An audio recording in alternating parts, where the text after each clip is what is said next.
in the sense of we're going to take everything you think about the way the world is and take it away from you.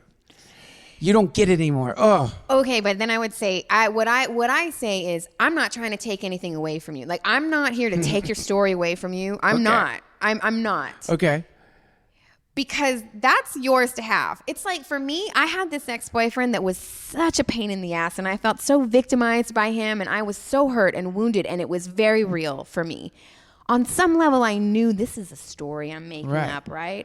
But that wasn't what I was experiencing. It felt like I was a victim of this person. Yeah. He is an asshole, and I was a victim.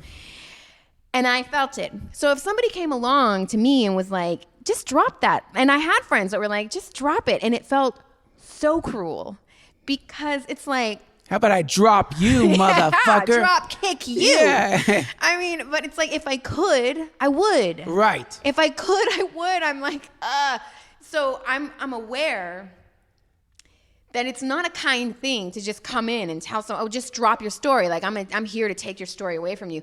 I'm here to invite an inquiry for you to undo the story from the inside out yourself. Cool. That's cool. Like, I don't feel like it's a kind thing to do to just be like, hey, drop your story. Because what's the reality of that? I mean, how many people, doesn't, at least for me, it didn't happen like that. Some stories I can work through quickly and some they just stay. So whatever. Well, all good. I like what you're saying is exciting to me because I have started to become hyper aware of a few stories that I've got that in the past, I'm like, no, this is it, man. You don't understand. One of them is alcoholic father with PTSD, all the addresses I've lived at. And like, I would tell people when I was really like wanting to make sure people understood how rough I'd had it. I'd really like tell that story, like serious, around the campfire, telling the ghost story that when you really want to freak people out. And I've been catching all of the way I'm acting it out, the way I'm really like into it, the way it works as a great excuse for being a dick, the way it like all this, and it's fucking it up. So now I'm having more difficulty doing it. Or cancer survivors, another one. All of it, all of it, you start realizing like, ugh, I'm just so sick of it. It's like an old teddy bear or something. It's like an old stinky toy thing. I'm like, I don't want to do it anymore. I'm not saying it didn't happen to me. Right. It's just that extra, let me gather around and listen to my horror. I want to tell you what I've seen. I feel emotional like right now when you're talking. I'm just feeling, I'm getting emotional because I feel like also there's a kindness and a compassion to that it happened. That stuff, your story, in like having some kindness and some compassion for yourself in needing that story. Oh yeah, and sure. Like, because it's not done until it's done. Not to pretend, and like I think you have good awareness that you see that you're using the story, and that you know there's like a sucking on the story a little bit, and like and like a big hug around that, because it's very human. It's so human. Yeah. I know. I mean, I know it may seem like I'm being self-effaced. I'm saying the story is heavy. Yeah. It's like carrying around a backpack full of like Srimad Bhagavatams or something. Totally. Like, I don't want anymore. I don't want to. It's like it's a heavy thing to carry, and it's like at some point, if you really look deep. Yeah. This is in the Bhagavad Gita. This is one of the verses I like. It's talking about the soul. It cannot be cut, cannot be withered by the wind. It was never born. It will never die. All of that.